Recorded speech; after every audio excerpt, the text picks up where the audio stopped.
يا صباح الفل او مساء الخير، ازيكم حبايبي؟ عاملين ايه؟ يا رب تكونوا بخير. فيديو جديد ان شاء الله. يلا بينا نصلي على رسولنا الكريم. اللهم صل وسلم وبارك عليك يا حبيبي يا رسول الله. تعالوا بقى نعمل مع بعض غدا النهارده، ونشوف الغدا ده احنا مش هنتغدى في البيت، هتتغدوا فين يا جيجي؟ بعدين هتعرفوا كل شيء. عامله لكم كل حاجه. بصوا انا ما بحبش استخسر فيكم حاجه بصراحه، انتوا تستاهلوا كل خير والله. تعالوا بقى نشوف. بصوا انا يوم ما عملت الفراخ المشويه، في حد في كومنت جالي ان انا الطريقه في الفرن ازاي وكده، مع ان الطريقه سهله. يعني هي قصدها يعني انا ممكن بحطها على الشبكه ولا من تحت وكده. لا، انا حطها من تحت خالص. يعني بشيل صاج بسيب الصاج اللي هو قبل الاخير ده، واحطها واقفه كده عليه.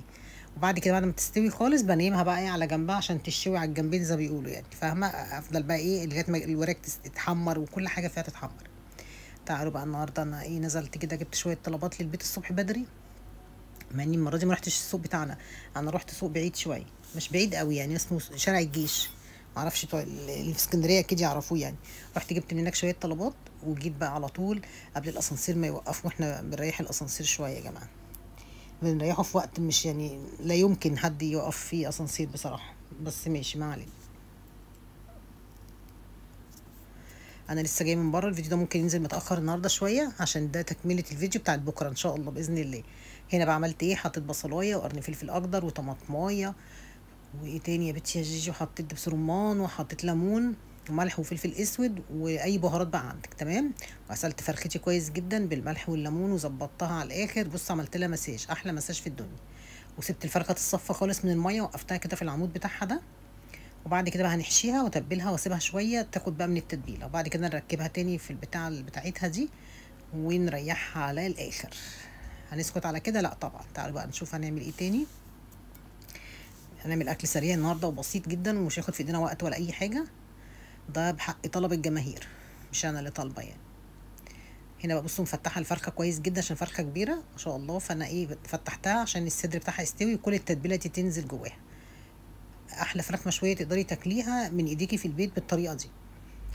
تقدري بقى تحطي التوابل اللي انت عايزاه، بس انا بصراحه بحط السبع بهارات وحبه فلفل اسود وشويه ملح بس. ولو عندك بابريكا حطي، او في او اسمها ايه، اسمها ايه، كركم او الكاري، اللي هو الاصفر ده اللي بيصفر الفراخ ده، بس انا ما كانش عندي بصراحه، كان خلص. طبعا قبل ما اعمل الاكل بقى كنت روقت البيت وعملت كل حاجه. هنا بقى الفرخه رجليها قصيره خالص، دخلتها بالعافيه. هنا رجليها ليه رجليها قصيره؟ مش فاهمه يعني. ليه رجليها ما تطولش تتقفل كده؟ قعدت بصوا بتاع ربع ساعه ادخل في الرجل دي، بس دخلتها في الاخر يعني، بس بالراحه واحده واحده عشان خاطر ما نحسش ان احنا ايه، الفرخه تغلب علينا، يعني لازم احنا نتغلب على الفرخه.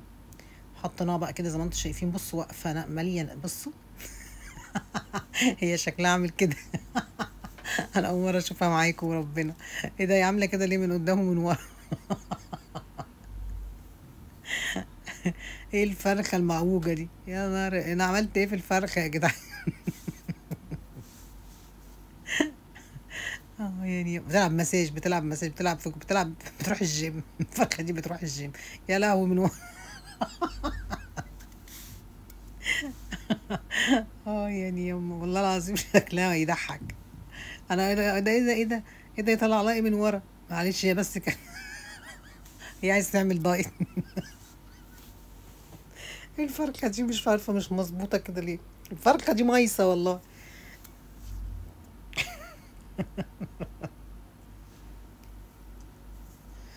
مش عارفه واقفه عامله كده، حسيت ان هي بني ادم واقف قدامي قسما. حاسه ان هي مش مظبوطه الفرخه دي، ولا انا اللي نفختها ولا إيه؟ بس هو راجل عطالي كده والله، ما عملتش فيها حاجه، انا حطيت بس التوابل جواها. يمكن التوابل نفختها كده واديتها مجانس. المهم بقى ايه، خلاص كده خلصت وحطيت فرختي في الفرن. استنى بس هعطس وارجع لكم تاني. الله يرحمكم الله، الحمد لله. هنا بقى حطيت شويه زيت وحطيت شويه ورق لوري، وهنا بقى جبت ايه القوانص بس. هنا بقى طرطشت جامد قوي بصراحه، وسخت البوتاجاز وانا اتضايقت، بس ظبطت الدنيا. اول حاجه طبعا بمسك القوانص كده، يعني مش الكبد، القوانصه بتاعت الفرق الحمام اللي انا هحشيه، وبتاعت الفريك الاتنين مع بعض. بس اخدت القوانص قطعتها حتت صغيره كده، والاول لازم نشوح القوانص كويس عشان تستوي مننا. والله العظيم كان طعمه تحفه تحفه.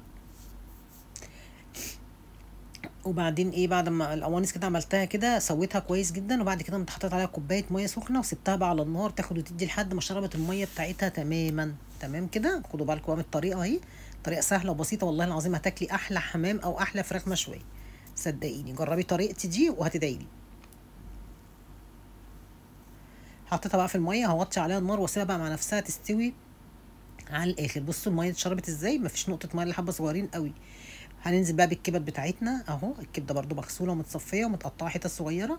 هننزلها بقى ونشوحها مع بعض زي ما انتم شايفين كده. كانت ريحتها قلب الدنيا والله العظيم، كانت ريحتها حلوه قوي.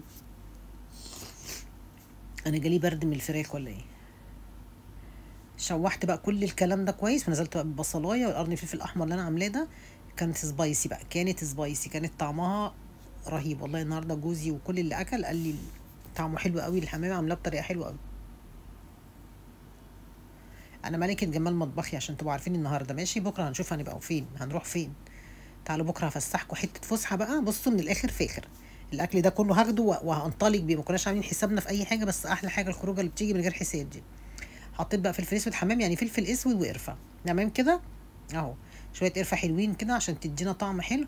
وحطيت كمان دبس الرمان حبه صغيرين كده عشان تطعم تديها مزازه، يعني تدي الرز مزازه. وقلبت كويس وغسلت كوبايتين رز وهحطهم عليها واقلبهم كويس. تمام. كوبايتين الرز هنحط عليهم كوبايه ميه، وناخد كوبايه الرز اللي احنا خدناه نحشاه في الحمام، والباقي نحط عليه كوبايه الميه عشان نسويه ونحطه ارضيه فين للحمام. حطيت حته تومه صغيره وكمان حته فلفل كمان عشان انا بحب الحمام يكون حراق. بصوا بقى، انا لفيت على الحمام ده ما لقيتش اي حد عنده حمام خالص النهارده. قلت اروح فتح الله، جيبه من فتح الله ما لقيتش في فتح الله. فالمهم بتاع التوك توك وانا راكبه بقول له وديني شارع القاهره اشتري حمام. قال لي لا، في شارع الجيش هنا واحد بيبيع حمام انا اعرفه. قلت له طب يا اخويا كتر الف خيرك، تعالى وديني. فوداني عنده، فاداني حمام. هو ضحك عليا فيه بصراحه، مش هكدب عليكم، عطاهولي صغير جدا وانا ما عرفتش انقيه، انا ما اعرفش انقي الحمام. فبس انا بقى ايه، كبرت الحماميه خليتها كبيره يعني. هتشوفي دلوقتي كبرتها ازاي. لا مش نفختها زي الفرخه، الفرخه جايه بصوا يعني على سنجة 10 زي ما بيقولوا. الفرخة دي كانت عايزة عريس بشكلها اللي انتوا شفتوه ده. قلبت بقى رز كويس جدا لحد ما الميه اتشربت منه اللي انا كنت حطاها والقدام كله. بعدين ننزل بقى بكوبايه ميه واحده، بس انا عامله كوبايتين رز فهننزل بكوبايه ميه واحده. ونوطي النار خالص عليها ونحط الملح. انا كنت هنسى الملح على فكره بس افتكرته في اخر لحظه. كل ده وتشوفي نايمين في البيت. طبعا مرام بتشكركم جدا على كومنتاتكم القمر اللي زيكم. والله بجد فرحانه قوي قوي، مبسوطه جدا جدا. مبسوطين في مصر بطريقه فوق ما تتخيلوا. حتى لو مش عايزين ينزلوا من البيت هم مبسوطين وخلاص، مبسوطين هم في مصر.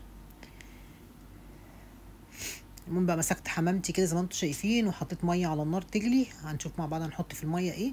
بصوا الحمام انا فاتحاه من فوق مش فاتحاه من تحت، تمام، عشان ما ينزل ما احشيش من هنا وينزل من هنا.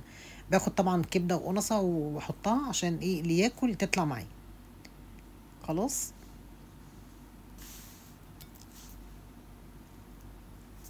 انا عندي البنات كلهم مش بياكلوا حمام عشان تبقوا عارفين، بس بناتي كلهم ما بياكلوش الحمام، انا بس اللي باكله.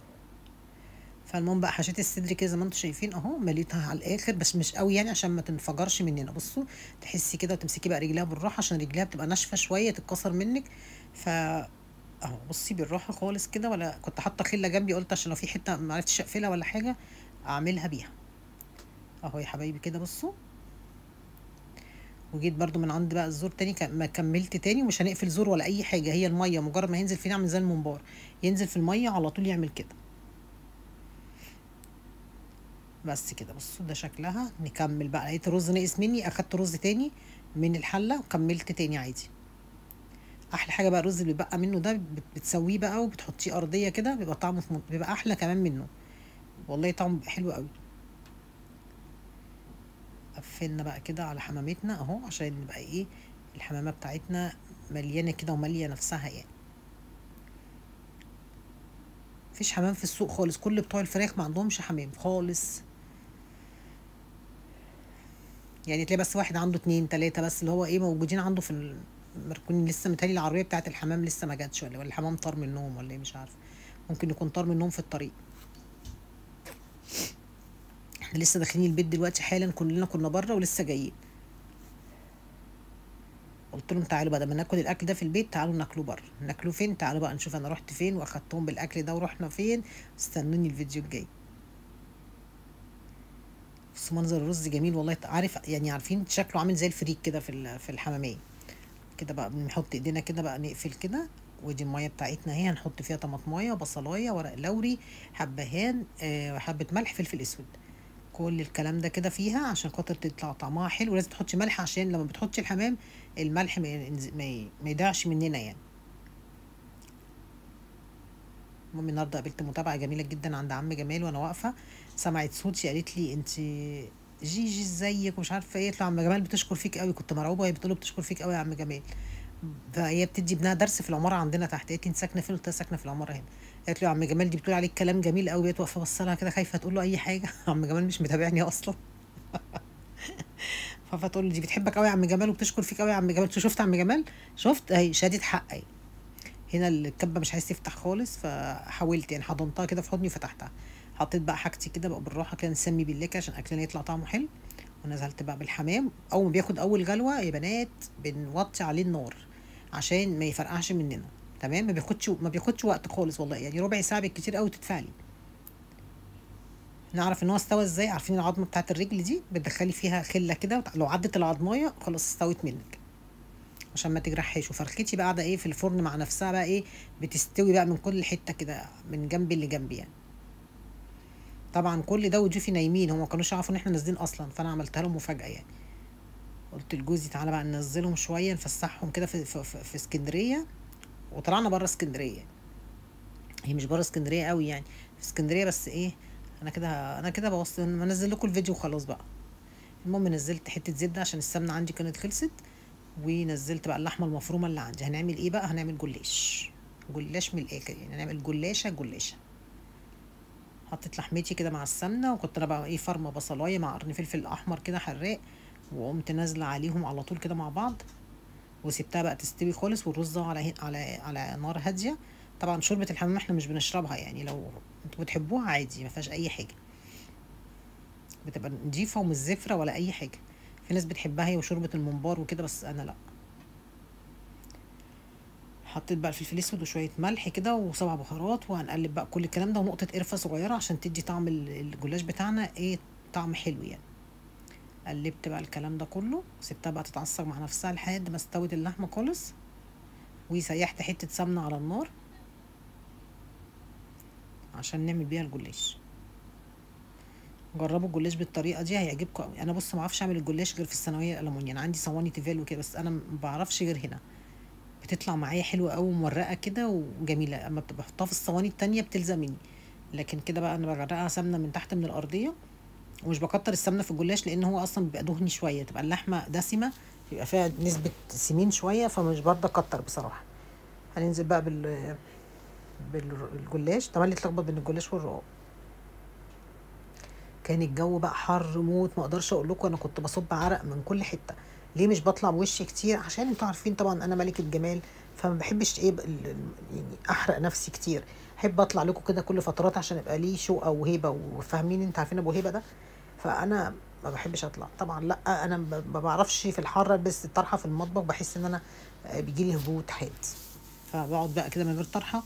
وكمان من غير طرحه ببقى شوربه يعني، انا ببقى شوربه. حد سألني قبل كده يا جي وانتي بتاعي ده روب. ده روب الصباحية اختي. ده روب فاضل من جهازي، فبلبسه على طول على اي حاجة انا لابساها واطلع اصور بيها. نزلت بقى باللحمة كده المعصجة بقى اللي ريحتها قلب المنشقة بحبة القرفة اللي انا حطيتهم دول. طبعا الفرن شغال. لما نيمت بقى الفرخة على جنبها، فقلت بقى احط الصاجة التانية السلك ده، واحط بقى ايه جي فوق فوق خالص. ما بحبش احط الجلاش تحت عشان ما يلزقش من تحت. بحطها من فوق، ولا بولع شواية ولا اي حاجة. تشوفوا شكلها دلوقتي طالع عامل ازاي. نحط بقى الطبقات الأخيرة ونحط السمنة. وبعد كده نقطع وندخل الفرن. بعد ما يطلع من الفرن بعد يعني ربع ساعة يكون الوش خلاص قرب يتحمر. ايه بنعمل ايه بقى؟ تعالوا نشوف هنعمل ايه. حطيت سمنة كده من فوق الوش. شفت انا ما كترتش السمنة بين الرقات ولا حاجة، وهيطلع معاكي زي الفل والله ما تخافيش، زي الفطير بالظبط. طبعا جوزي ما كانش مصدق ان انا ممكن انجز في ساعة زمن اكون عملت كل الاكل ده. قال لي انت خلصتي؟ قلت له قال خلاص معقول يعني؟ خلصت بسرعه. انا جدعه. انا جدعه. انا ست جدعه. عايزه بقى كومنتات بقى النهارده كده تفرحني بالله عليكم بقى، عشان انتوا مقصرين معايا ومش شاطرين بقى غير في النقد. داخلين بس تنقضونا وتنفضونا. قطعناه بالشكل بقى المربعات الصغننه الجميله دي. هنا بقى حطيت شويه لبن على بيضه على فلفل اسود على شويه ملح، نص كوبايه مش كوبايه كبيره عشان ما نعجنش الجلاشه بتاعتنا. وبعدين نقلبها كويس، وطبعا هي في الفرن بقى لما تستوي نص سوا هنرش عليها بقى الكلام ده كله. انا ما حطيتش ملح بصراحه لان اللحمه المفرومه معصجه والرقاده على فكره الجلاش ده بيبقى مملح شويه، بحس ان هو بيبقى مملح كده. قلبت بقى كل ده، مش هنحط بقى سمنه ولا حاجه عشان احنا حاطين سمنه ايه بما فيه الكفايه يعني، حلو قوي عشان ايه. والحمام بتاعنا بصوا بيتحمر، وادي الرز اهو خلاص استوى زي ما انتم شايفين كده، ولا ني ولا اي حاجه. دلوقتي هوريكم الفرخه بتاعتي يا لينا طالعه من الفرن اهو، بصوا بقى الجلاش فين والفرخه نايمه من تحت. ونكب بقى كده، طلعته وقمت كب عليه اللبن والبيضايه بتاعتي، وهدخله الفرن تاني. كنا بقى حمرنا الحمام، بصوا بقى المنظر بقى يا سلام. تعالوا بقى نكمل الفيديو معاكم بكره ونشوف حطينا الاكل في ايه وغرفناه ازاي وعملنا ايه وقضينا يومنا ازاي. اشوفكم بكره على خير في فيديو جديد، بحبكم جدا في الله، والسلام عليكم.